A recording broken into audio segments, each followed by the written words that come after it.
Baik, salam sejahtera murid-murid. Jadi pada hari ini kita bersambung dengan topik fokus ke-30, berapa dah?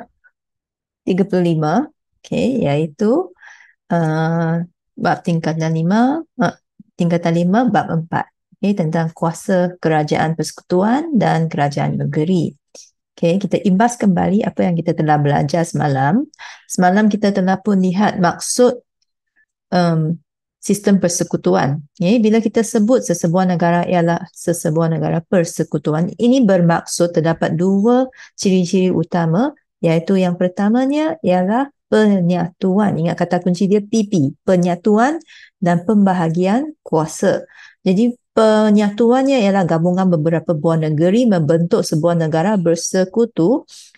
P yang kedua pula ialah dengan pembahagian kuasa antara kerajaan persekutuan dan kerajaan negeri yang telah kita belajar semalam. Jadi hari ini kita nak bersambung. Bila ada pembahagian kuasa tu, kita bahagikan sebahagian ni kuasa kerajaan persekutuan, sebahagian lagi B, A bagi kerajaan persekutuan, B bagi kerajaan negeri. Jadi apakah A itu? Apakah B itu bahagian tu yang diberikan kepada mereka? Jadi marilah kita lihat bersama-sama. Jadi sebelum kita memahami apakah yang diberikan, yang ini kek dia lah, macam satu kek dia potong dua, satu bahagian. Jadi inilah bahagian yang diberikan. Yang ini juga topik terpilih lah, bukan kesemuanya. Cikgu pilih beberapa bahagian yang senang untuk kita ingati, yang ada di bawah kuasa kerajaan persekutuan.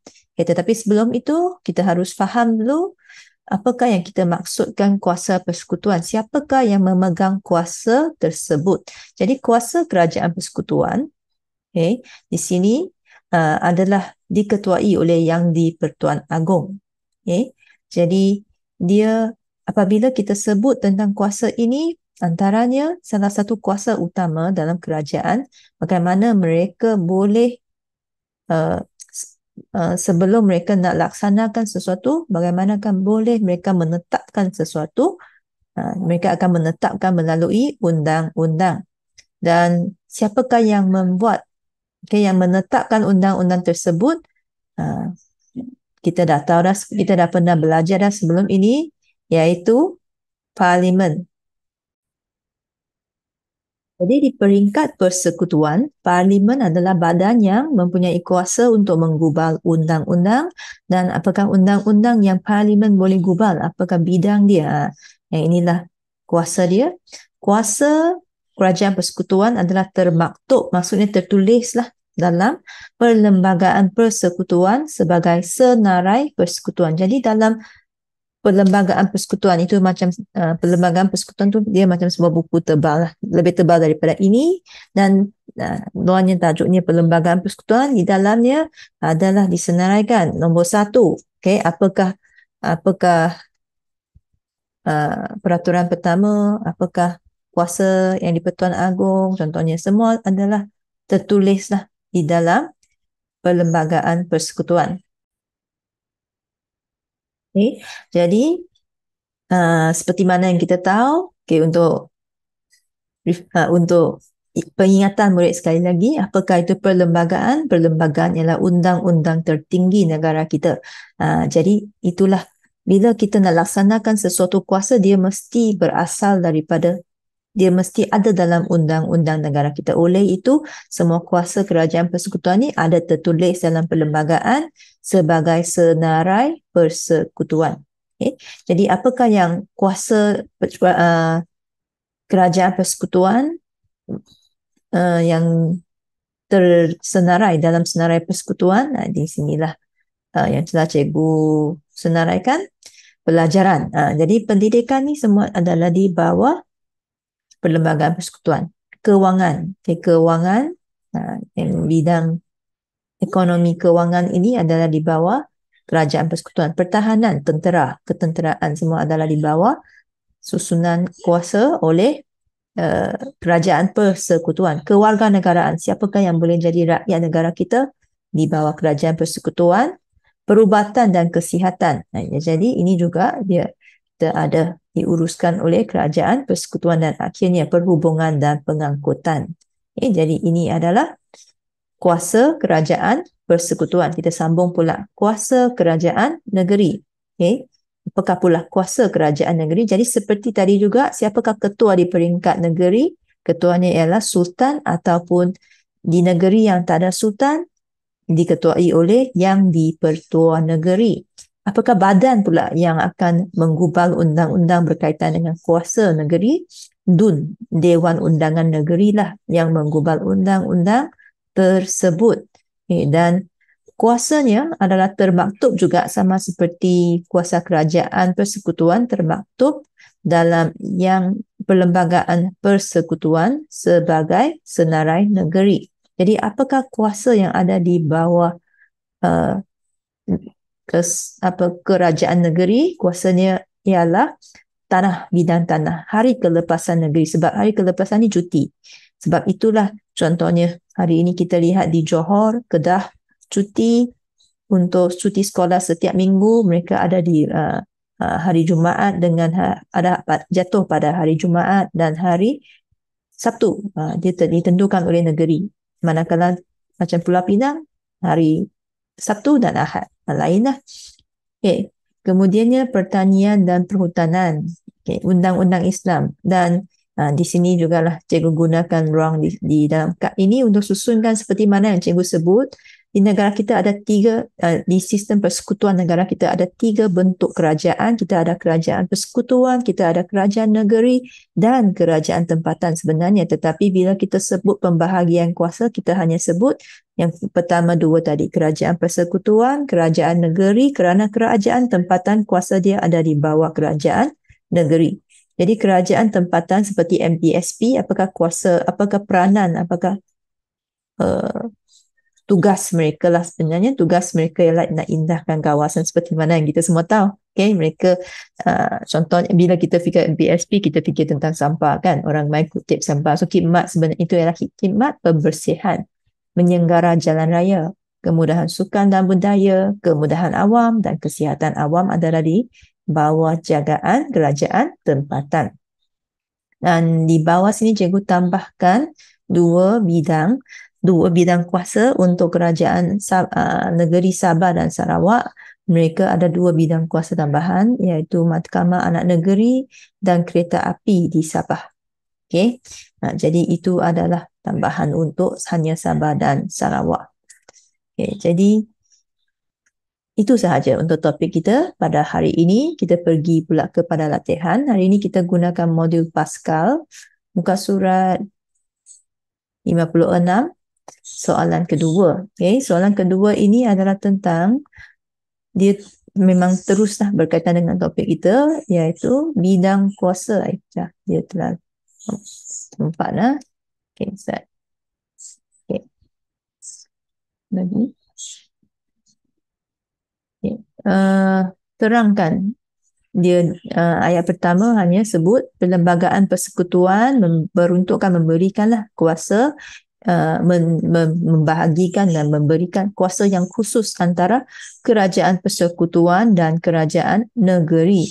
Jadi yang soalan ini dia nak bidang kuasa kerajaan tersebut. Jadi kedua-dua kerajaan kita boleh sebut tiga-tiga.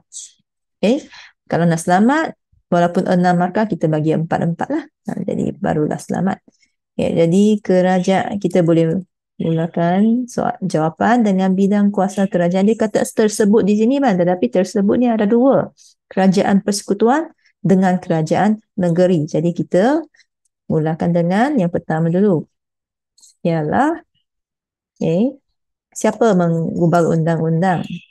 Parlimen menggubal undang-undang dan diketuai oleh siapa? Yang di-Pertuan Agong. 2 markah dah.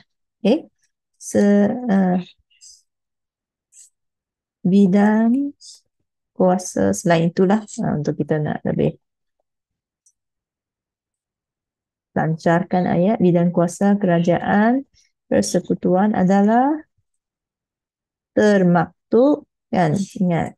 Lepas kita bagi tahu siapa gubal, siapa ketua, kita bagi tahu di mana datangnya kuasa dia, termaktub dalam perlembagaan persekutuan sebagai senarai persekutuan. Termasuklah bidang seperti, yang bagilah satu contoh, pelajaran. Dapatlah 4 isi. Okey. Perenggan kedua kita sambung dengan bidang kuasa kerajaan negeri. Ialah siapa menggubal undang-undang? DUN menggubal undang-undang dan diketuai oleh siapa?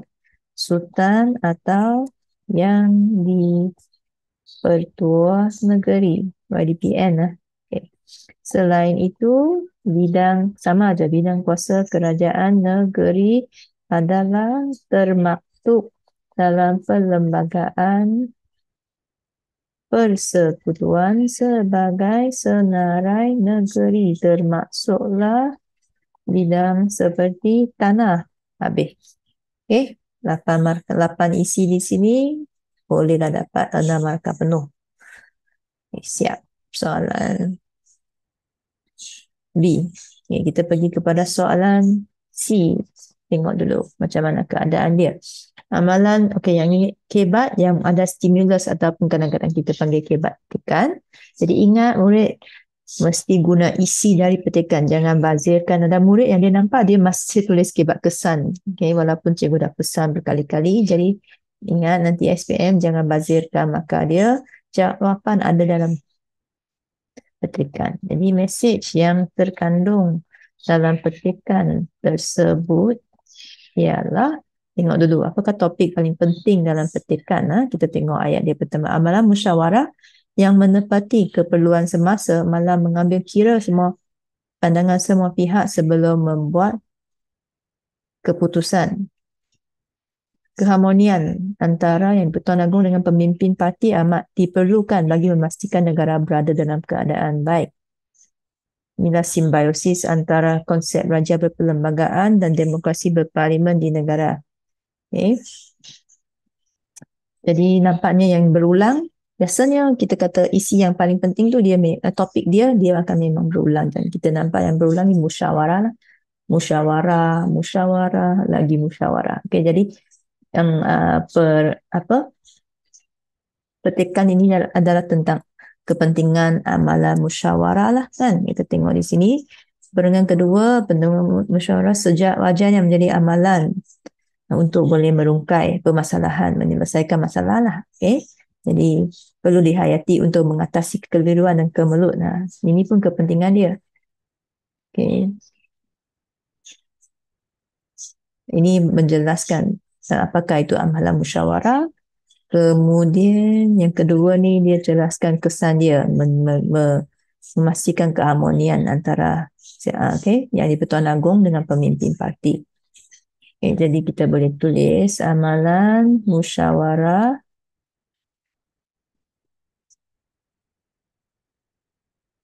ialah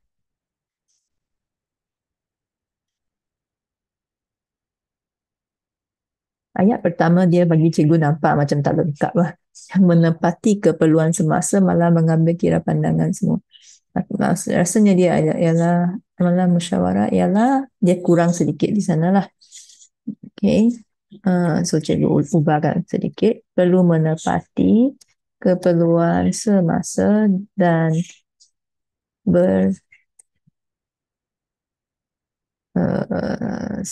mungkin ini cikgu letak di belakang bagi saya lebih sesuai. Amalan musyawarah ialah keperluan untuk okey, mungkin bukan ialah, termasuklah keperluan untuk mengambil kira pandangan semua pihak sebelum membuat keputusan yang menepati keperluan semasa. Nanti cikgu saya akan susun macam ni lah, lebih nampak apakah maksud ayat dia.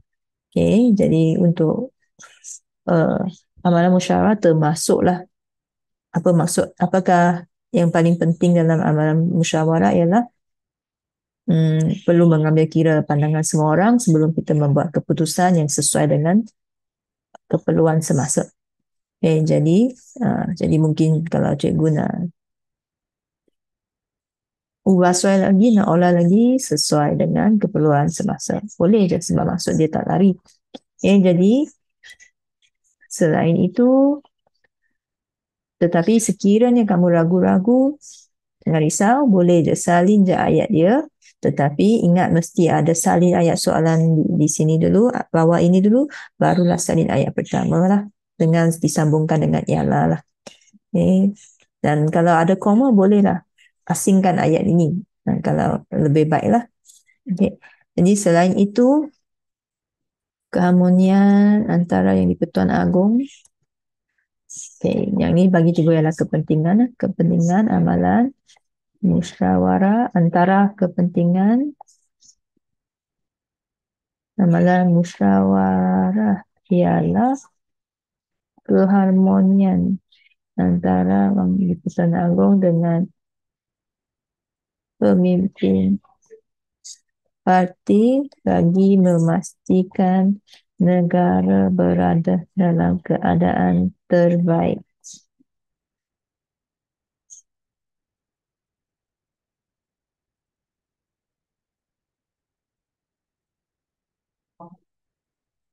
Okay.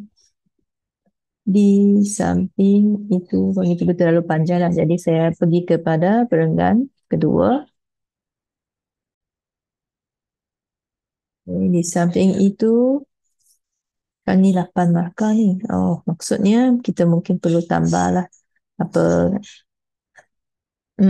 pandangan kita lah. Sebab kalau ikutnya kita setakat ni kita dah ambil, mungkin di sini ada mengambil kira pandangan semua pihak, keperluan semasa 2 markah, keharmonian negara berada dalam keadaan terbaik 4 markah. Mungkin boleh 4 markah ataupun kurang sedikit. Jadi kalau kita boleh kita tambahlah sedikit kesimpulan dia di sini perenggan ini. Okey, jadi amalan musyawarah dapat memastikan hubungan. Nah, keharmonian tu hubungan baik kan antara raja yang di-Pertuan Agong tu raja ataupun ketua, samalah raja, lebih baik raja dengan pemimpin negara supaya politik negara stabil dan negara aman. Jadi kita sebenarnya kita masih dalam isi dia tak lari daripada ayat ni, tetapi kita dah tambah baik, kita dah bagi huraian sendiri, pemahaman kita sendiri, jadi dia akan jadi isi yang baru lah. Okay, jadi ini untuk kita mantapkan lagi lah supaya kita dapat markah penuh. Okay, kemudiannya perenggan kedua, dalam keadaan ketidaktentuan penularan pandemik COVID-19 dan faktor politik yang tidak memperlihatkan mana-mana parti yang mendominasi. Jadi yang atas tu sebenarnya dia hanya bagi tahu dalam keadaan sekarang lah yang tidak menentu. Jadi bagi cikgu-cikgu akan ringkaskan dengan yang menentu dalam